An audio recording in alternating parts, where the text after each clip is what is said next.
আজ তিল বাটা আর শস্য বাটা দিয়ে পুর ভরা পটল বানাচ্ছি।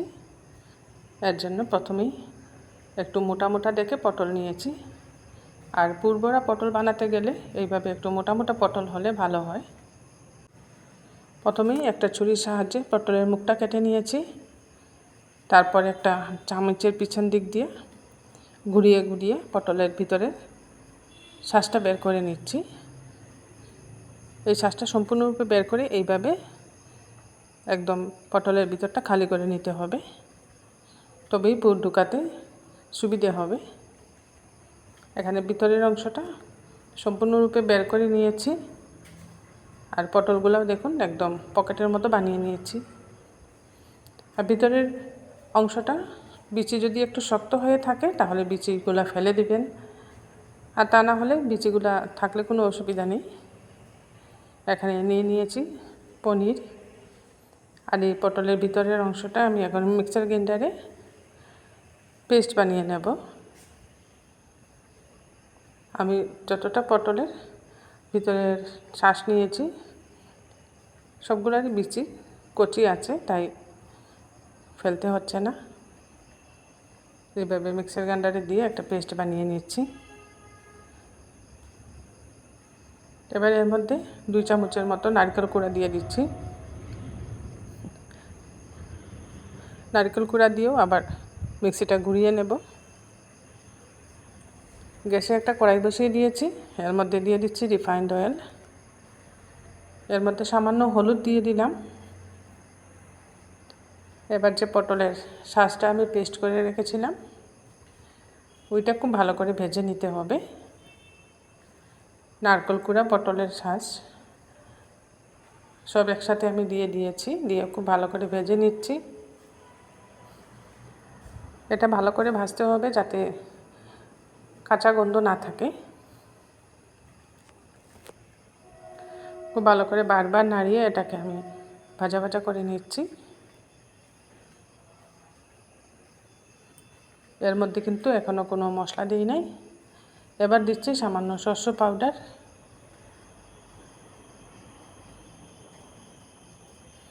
শস্য পাউডারটা দিয়ে পটলের শ্বাসের সাথে খুব ভালো করে মিশিয়ে ভাজা ভাজা করে নিচ্ছি।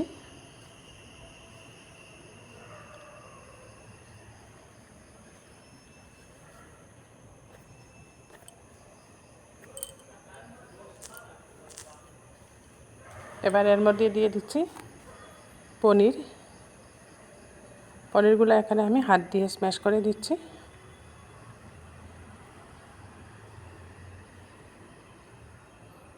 সবগুলা পনির এইভাবে হাত দিয়ে স্ম্যাশ করে দিয়ে দিচ্ছি। এবার পনির আর পটলের শ্বাস একসাথে ভাজা ভাজা করে নেব। এবার দিয়ে দিচ্ছি এর মধ্যে যেসব গুঁড়া মশলা লাগবে এগুলো দিয়ে দিলাম। প্রথমে এর মধ্যে দিয়ে দিয়েছি সামান্য হলুদ, সামান্য জিরে আর পরিমাণ মতো লবণ দিয়ে দিয়েছি। সব কিছু দিয়ে খুব ভালো করে এটাকে ভাজা ভাজা করে নিতে হবে। সব কিছু দিয়ে খুব সুন্দরভাবে আমি এটা ভাজা ভাজা করে নিচ্ছি।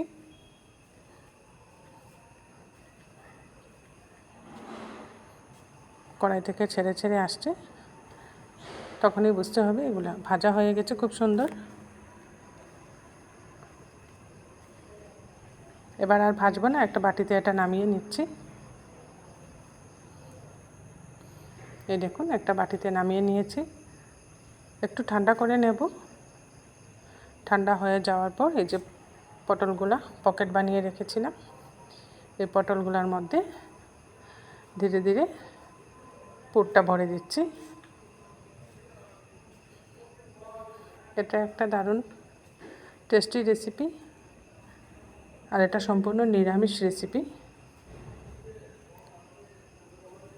এইরকম রেসিপি আমার কাছে নিরামিষ বানালেই ভালো লাগে খেতে।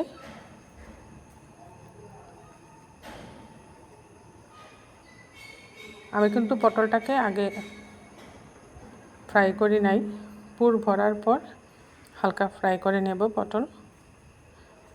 এইভাবে ঠেসে ঠেসে সবকটা পটলের মধ্যেই পুরটা ভরে নিচ্ছি। সব কটা পটলের মধ্যে পুর ভরে দিয়েছি। গ্যাসে এবার কড়াইয়ের মধ্যে আবারও সামান্য রিফাইন্ড অয়েল দিয়ে দিলাম। দিয়ে পুর ভরা পটলগুলো এক এক করে দিয়ে দিচ্ছি। হালকা ভাজবো, বেশি ভাজবো না, যেহেতু পুর ভরে নিয়েছি। পুর কিন্তু অল্প অল্প বেরিয়ে আসবে, এতে কোনো অসুবিধা নেই।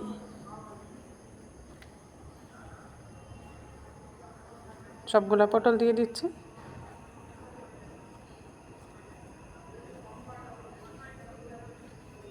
পুর ভরা পটল আমরা নানা রকমভাবে বানিয়ে থাকি, আর অনেক রকম পুর ভরে পটল বানানো যায়। আজ আমি পনির দিয়ে বানাচ্ছি। এটা আপনারা চিংড়ি মাছ দিয়েও বানাতে পারেন, বা শুধু আলু দিয়েও বানাতে পারেন। দেখুন একটু একটু বেরিয়ে গেছে ভিতরের পুরটা, এতে কোনো অসুবিধা নেই। হালকা ফ্রাই হয়ে গেছে, পটলগুলো উঠিয়ে নিচ্ছি। নমস্কার, কলিজ কিচেনে সবাইকে স্বাগত জানাচ্ছি। এটা যেহেতু তিল আর শস্য বাটা দিয়ে বানাবো, তাই এখানে প্রায় 3 চামচের মতো ভাজা সাদা তিল নিয়েছি। সাথে 2টা কাঁচা লঙ্কা দিয়ে দিলাম, আর দিয়ে দিচ্ছি শস্য পাউডার। সব কিছু একসাথে এই মিক্সিং জারে আমি পেস্ট বানিয়ে নেব। পেস্টটা খুব মিহি করে বানাতে হবে। পটল ভাজার তেলের মধ্যে ফোড়নে সামান্য জিরে দিয়ে দিলাম। জিরেটা ভাজা ভাজা হয়ে যাওয়ার পর তিল আর শস্য বাটা এটা দিয়ে দিলাম। আপনারা যখন এটা চিংড়ি মাছ দিয়ে বানাবেন, তখন এখানে পেঁয়াজ রসুন আদা পেস্ট করে গ্রেভিটা বানিয়ে নিতে পারেন। গুঁড়া মশলার মধ্যে দিচ্ছি এখানে হলুদের গুঁড়া, আর লাগবে জিরে গুঁড়া। একটু মিষ্টি মিষ্টি হবে রেসিপিটা। লাল লঙ্কার গুঁড়া সামান্য দিচ্ছি কালারের জন্য।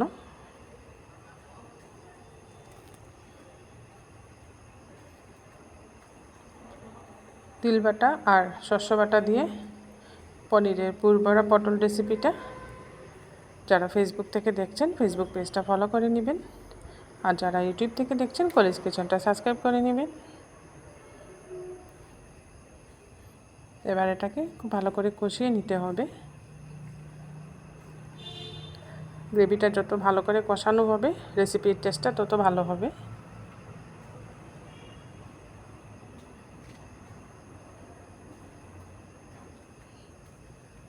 সামান্য চিনি দিয়ে দিচ্ছি। যে কোনো নিরামিষ রেসিপির মধ্যে সামান্য চিনি দিলে তবে টেস্টটা খুব ভালো আসে। চিনিটা দিয়েও আরও কিছুক্ষণ আমি কষিয়ে নিচ্ছি গ্রেভিটা।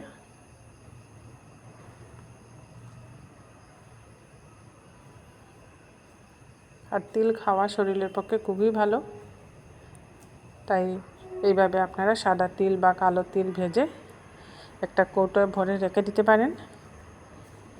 বাটা হিসেবেও এটা গরম ভাতের সাথে খেতে খুব ভালো লাগে। বা যদি কেউ এইভাবে তিল বাটা খেতে পছন্দ করেন না, তিল বাটা দিয়ে এইভাবে নানা রকম রেসিপি বানিয়ে নিতে পারেন। গ্রেভিটা কষানো হয়ে গেছে খুব ভালোভাবে। সামান্য জল দিয়ে দিয়েছি। এটা খুব ভালো করে ফুটে উঠুক। ফুটে ওঠার পর ভেজে রাখা পটলগুলো দিয়ে দেব।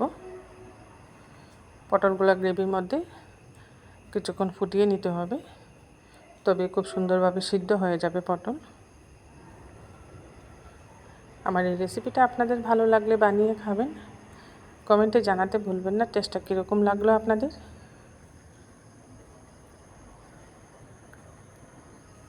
সবগুলা পটল গ্রেভিতে দিয়ে দিলাম।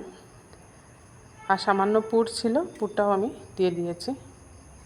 খুব ভালো করে রান্না করে নিয়ে একটা সার্ভিং বলে নামিয়ে নিলাম। আমার এই রেসিপিটা আপনাদের ভালো লাগলে একটা লাইক করে দিবেন। অবশ্যই সবার সাথে শেয়ার করবেন।